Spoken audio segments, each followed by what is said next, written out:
Alors, c'est ce même texte qui semble toucher trois éléments, trois choses différentes. Les Galiléens, la tour de Siloé et le figuier. Mais en fait, il parle que d'une personne, la nôtre. Toujours. Ça va? Aujourd'hui, dans l'Évangile, on nous parle du méchant Hérode. Il a fait tuer des Galiléens. On nous parle de ces hommes qui ont construit la tour de Siloé. Des hommes sont morts dans cette tour. On nous parle de ce figuier qui, depuis 3 ans, ne donne pas de fruits. Les images utilisées parlent de nous. Hérode, c'est notre soif de contrôler, de dominer. Notre soif de pouvoir nous fait ressembler à Hérode. Évidemment, nous n'allons pas les tuer, mais parfois nous sommes habités par un désir de punir, un désir de vengeance, quand on est contraint. Quel est ce besoin d'élever, de bâtir des tours? Ce besoin est d'imposer notre pouvoir, d'impressionner le voisin. Vous n'avez qu'à regarder à Dubaï. Ça vous dit quelque chose quand on parle de Dubaï? C'est un lieu construit en plein désert. Et puis, c'est plein de tours, des tours et des tours et des tours, toutes les plus grandes les unes que les autres. Quand ils ont construit l'Empire State Building, ça c'est à New York. Quand ils ont construit le Chrysler Building, tout le monde est en compétition, veut être plus haut que l'autre. Tu comprends? Ah, il arrive, puis là, oups, il manque un peu de pied.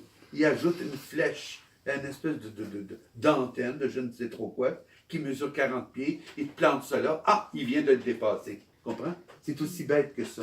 Il a même existé, à un certain moment donné, là, je n'ai pas les noms par cœur, mais ce n'est pas important, c'est ce que je vais vous dire qu'il faut retenir. On mesurait deux montagnes. Ils étaient en compétition, les villages avec le village voisin. Alors, on remplissait de terre, on ajoutait de la terre année après année pour être sûr que notre montagne demeure la plus haute. Vous comprenez? Une espèce de soif de vouloir dominer. Au tout début, quand on construit des tours, c'est pour une façon de protéger le village, voir venir de loin les méchants, les gens qui veulent nous agresser, etc. Mais c'était un peu tout ça. Alors, c'est pour ça que là, j'ai circulé, je vous ai mêlé un peu là, avec les Galiléens. Maintenant, la tour de Siloé. Comme je vous ai dit, il s'agit le même événement dans le fond. Il parle de nous. Tu sais? Alors, cette soif de vouloir toujours dominer sur les autres. Tu sais, puis on connaît ça. Tu sais, tout le monde, tu sais, il appelle ça le voisin gonflable. Tu sais, tu t'es fait construire. Tu as acheté une piscine hors terre, tu peux être sûr que lui va s'en faire construire une, creuser, au moins 2 pieds plus grand. Tu comprends? Tu sais, il faut toujours qu'il soit la compétition. On est en compétition. Puis c'est pas juste les autres qui sont comme ça. On a facilement tendance, tout le monde, tu comprends? On veut briller un peu. On veut avoir l'air de celui qui a réussi, etc. Je devrais avoir la grande piscine que j'ai. C'est dans le bain. Mais, tu sais, c'est...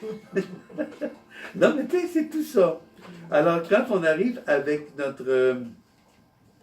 le figuier, ben c'est encore la même réalité là, qui va se produire. Tu sais, les tours, c'est gros, c'est grand.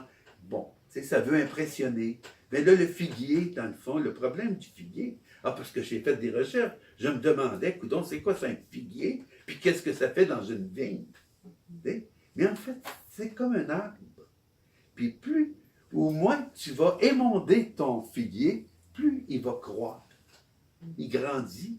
Un grand insignifiant, ça fait cute, mais il ne fournit pas de fruits. Il ne donne pas de fruits. Tu sais? Alors, ce qui est important pour Dieu, c'est que nous portions du fruit, c'est que nous donnions du fruit. Alors, c'est pour ça, quand il va se retrouver, le maître de la vigne, quand il va se retrouver pour voir cueillir les fruits, il se rend compte, depuis 3 ans, il ne donne pas de fruits, alors tu vas le couper. Et là, le vigneron lui dit, donne-nous une chance, je vais creuser, je vais mettre de l'engrais. Tu sais, il veut sauver la vie de ce figuier, parce que somme toute, c'est sa propre vie qu'il sauve en même temps. Alors, on en est tous là. Tu sais, le Seigneur est en train de nous dire, c'est pour ça le carême aussi. Tu sais, Alors, il va falloir mettre de l'engrais de la bonne parole de Dieu. Nous, on est porté, on choisit de réfléchir et de regarder notre vie. Vous comprenez? Alors, c'est à peu près ça que je voulais vous donner. Puis tout ça va se retrouver sur Facebook.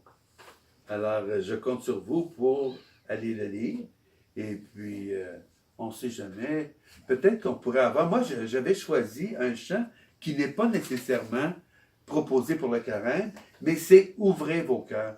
Parce que il faut s'ouvrir à la parole de Dieu. Il faut s'ouvrir à cette présence. On va en écouter un petit bout à la fin de cette homélie.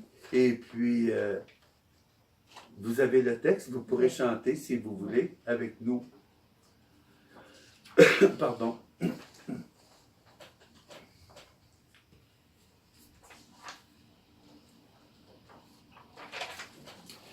L'orchestre est en train de se mettre en place. On va être avec vous, ce ne sera pas longtemps. C'est Kent Nagano qui va diriger.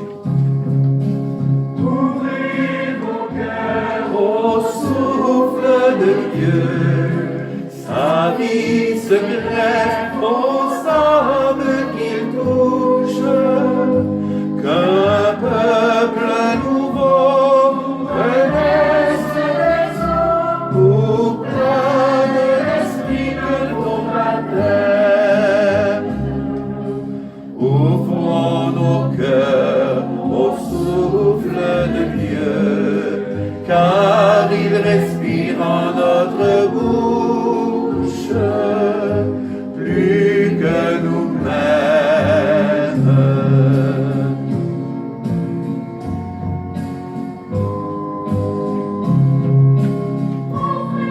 Au corps, aux langues du feu, que brûle enfin le cœur de la terre.